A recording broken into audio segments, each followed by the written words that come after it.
Good day and welcome to all of you. Our topic for today is about the powers of the mind. Under this topic, we will discuss the following. First is the parts of the brain, which is the interior and the exterior part, and also the brain lateralization, which is the functions of the left and the right brain. The exterior parts of the brain are the following. We have the frontal lobes, the temporal lobes, occipital lobe, parietal lobe, motor cortex, somatosensory cortex, visual cortex, auditory cortex, and the cerebellum. And here is the picture of the frontal lobes.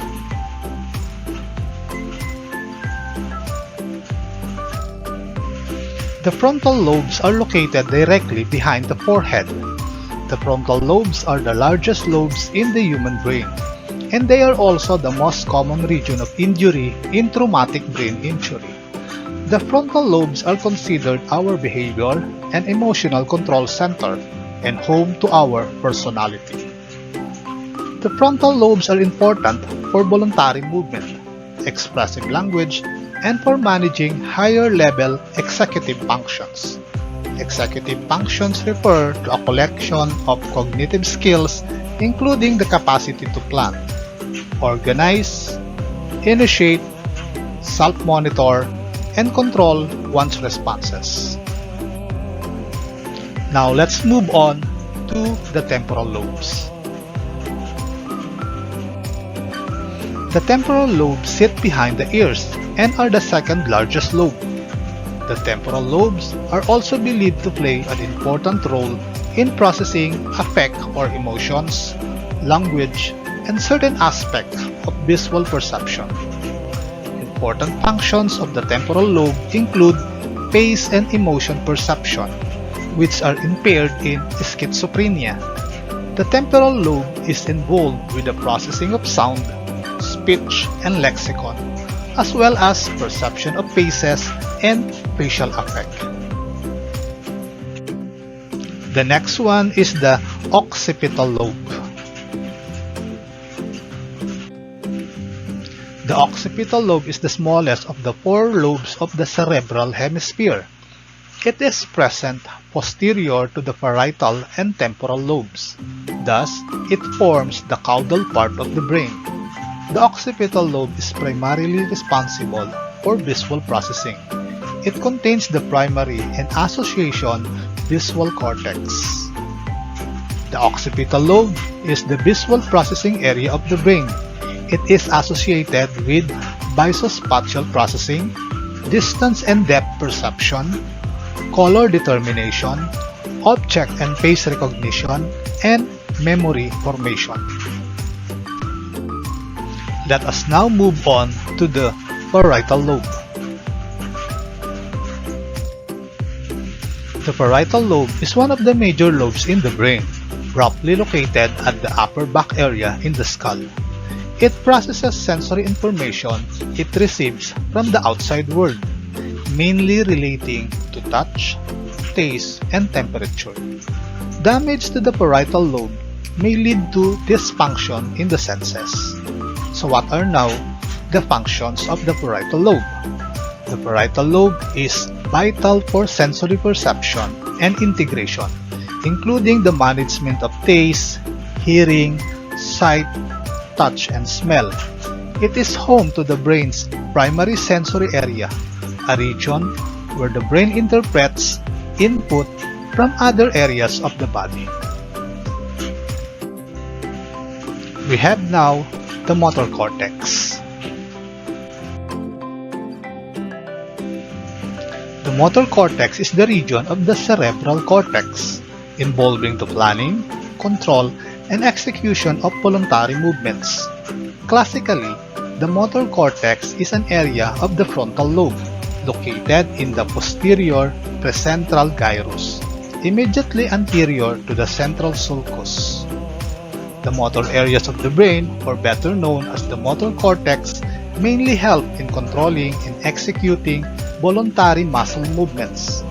It's located in the frontal lobe of the brain. Motor areas in brain send impulses to muscles and glands. Let us now proceed to the somatosensory cortex. The somatosensory cortex is a region of the brain which is responsible for receiving and processing sensory information from across the body, such as touch, temperature, and pain. The somatosensory cortex receives tactile information from the body, including sensations such as touch, pressure, temperature, and pain. Somatosensory function is the ability to interpret bodily sensation. Sensations takes a number of forms, including touch, pressure, vibration, temperature, itch, tickle, and pain. Let's move now to the visual cortex. The visual cortex is the primary cortical region of the brain that receives, integrates, and processes visual information relayed from the retinas. It is in the occipital lobe of the primary cerebral cortex, which is the most posterior region of the brain. The primary purpose of the visual cortex is to receive, segment, and integrate visual information. The processed information from visual cortex is subsequently sent to other regions of the brain to be analyzed and utilized. We have now the auditory cortex.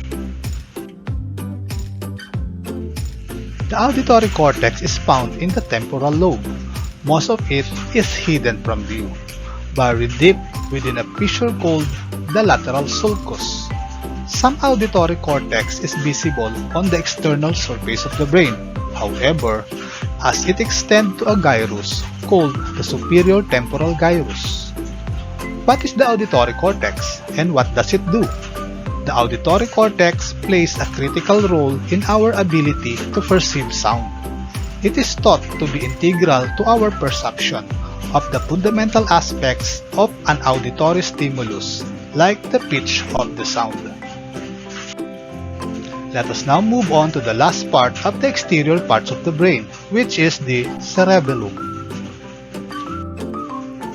The cerebellum, which is also known as the little brain, is a structure that is located at the back of the brain, underlying the occipital and temporal lobes of the cerebral cortex. The cerebellum is important for making postural adjustments in order to maintain balance. The cerebellum coordinates voluntary movements such as posture, balance, coordination, and speech, resulting in smooth and balanced muscular activity. It is also important for learning motor behaviors. Let us now move on to the different interior parts of our brain. First one is the hippocampus, then the amygdala. We also have the thalamus and the hypothalamus. This is the picture of our hippocampus. Hippocampus is a complex brain structure embedded deep into temporal lobe. It has a major role in learning and memory. It is a plastic and vulnerable structure that gets damaged by a variety of stimuli. Studies have shown that it also gets affected in a variety of neurological and psychiatric disorders. The hippocampus is thought to be principally involved in storing long-term memories and in making those memories resistant to forgetting. Though this is a matter of debate, it is also thought to play an important role in spatial processing and navigation. Being an integral part of the limbic system, hippocampus plays a vital role in regulating learning, memory encoding, memory consolidation, and spatial navigation. Here is now the picture of amygdala. Amygdala is the integrative center for emotions, emotional behavior, and motivation. If the brain is turned upside down, the end of the structure continues with the hippocampus is called the uncus. If you peel away uncus, you will expose the amygdala, which abuts the anterior of the hippocampus. The amygdala is commonly thought to form the core of a neural system for processing fearful and threatening stimuli, including detection of threat and activation of appropriate fear-related behavior in response to threatening or dangerous stimuli. The amygdala may be best known as the part of the brain that drives the so-called fight or flight response. While it is often associated with the body's fear and stress responses, it also plays a pivotal role in memory. This is now the picture of the thalamus.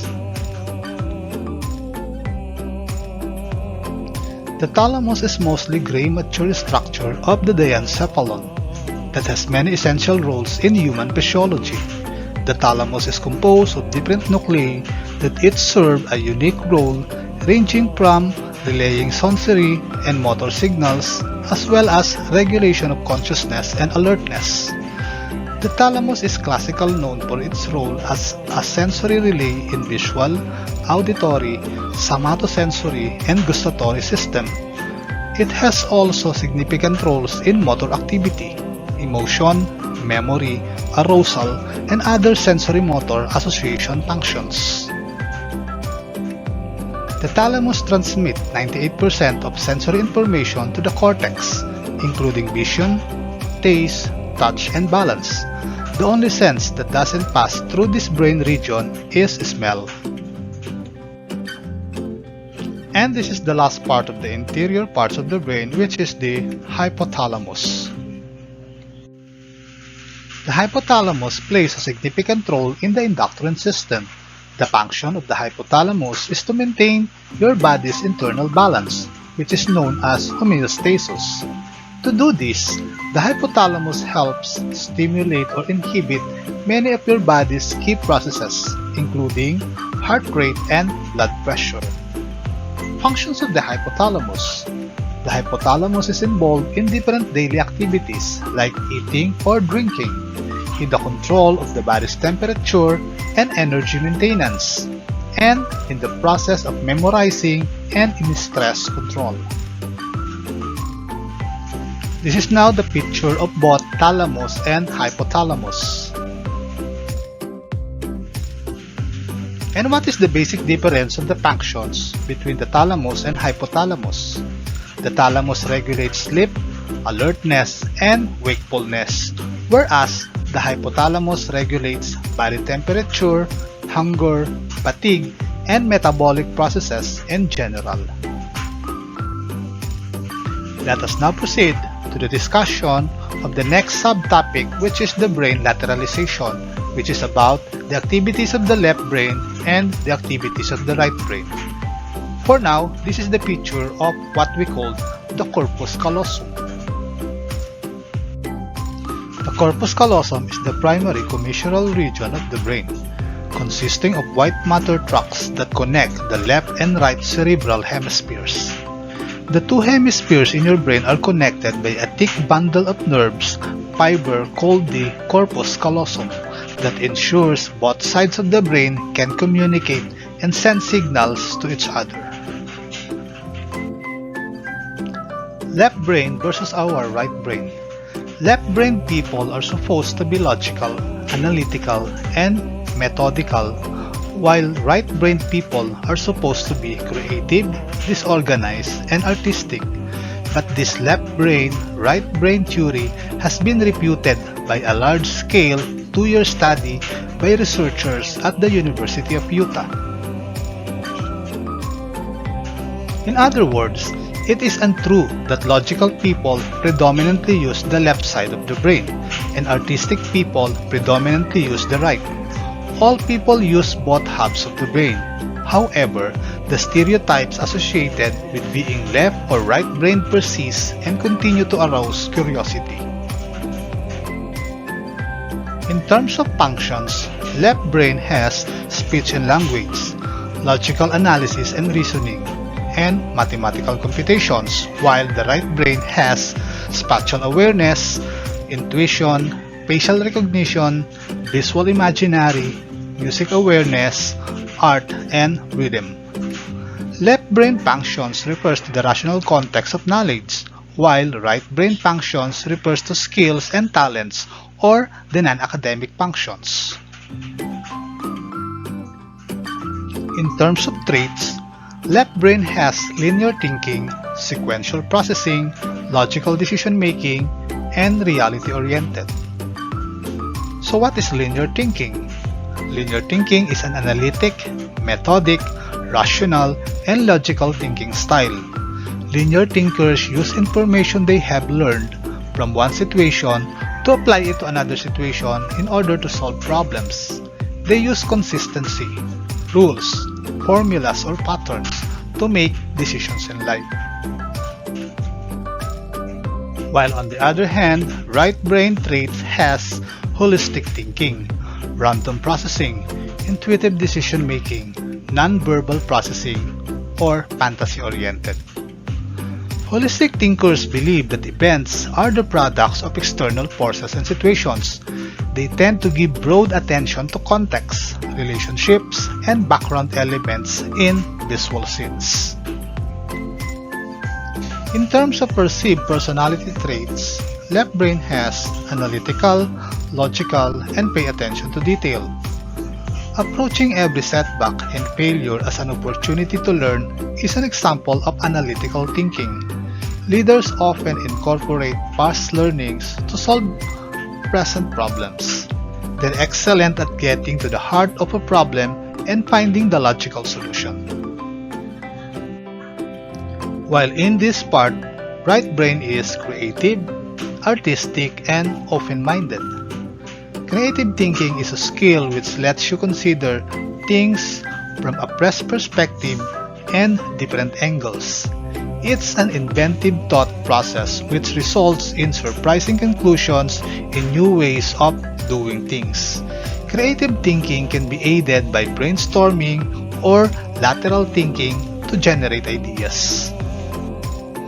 In terms of overall thinking, left brain is linear, detail-oriented, or details-to-whole approach. Being detail-oriented means paying close attention to all of the small particulars when working on a task or project. Detail-oriented employees complete each assignment as flawlessly as possible before moving to the next task. This means the project they submit are usually of high-quality work with little or no errors. And in this part, right brain is holistic, big picture oriented, or whole to details approach.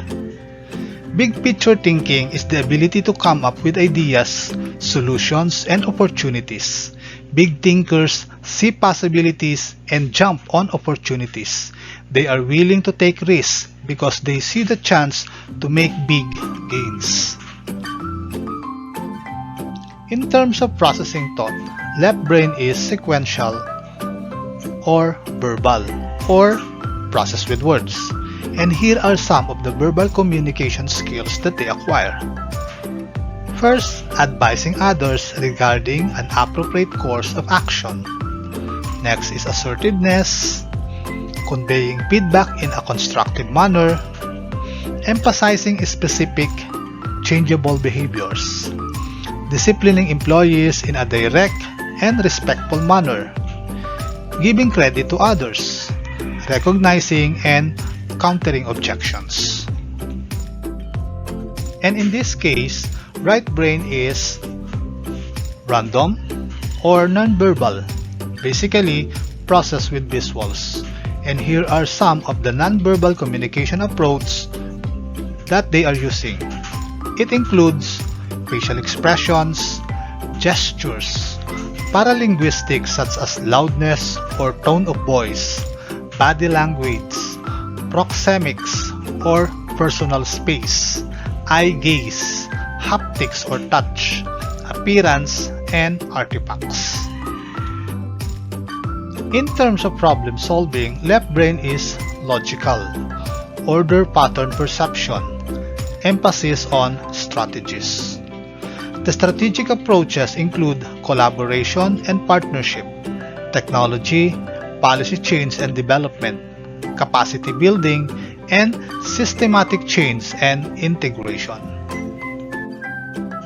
While in terms of problem solving, right brain is intuitive, spatial abstract perception, and emphasis on possibilities. The possibilities-based approach addresses this by providing a set of rules for the type of discussion that is allowed during each step. For example, during the Generate Possibilities step, participants are not allowed to critique others' ideas. Restricting the conversation in this way removes a lot of emotion from the process, which can detract from the group's ability to make the best decisions. In terms of muscle control, left brain controls the right side of the body, while the right brain controls the left side of the body. Meaning to say, left side of the brain controls the right side of your body, which means if you are a left-brained person, the right side of your body is your dominant force, and vice versa. In terms of strengths, left brain has the following skills: mathematics, analytics, reading, spelling, writing, sequencing, verbal and written language, while the right brain has multidimensional thinking, art, music, drawing, athletics, coordination, repairs, remember spaces, places, and events. So thus, left brain individuals tend to excel on academic side, while the right brain person tends to excel in non-academic areas. In the sense of difficulties, left brain has difficulties in visualization, spatial abstract thinking, while right brain has difficulties by following sequence, understanding parts, organizing a large body of information, and remembering names. So left brain persons find difficulties in the context of creativity, while right brain individuals finds difficulties in the aspect of rational knowledge. In the context of damage, left brain has trouble speaking or understanding spoken or written words, slow, careful movements, inability to see things on the right side of their body. While when in damage, right brain has trouble with visual perception, understanding how far or near something is, neglect on left side of the body, inability to see things to the left, poor decision making, impulsiveness, short attention span, slow learning of new things. That's all, folks. That also concludes our discussion for the topic Powers of the Mind. I am your teacher, Sir Ramir A. Ilyar, logging off.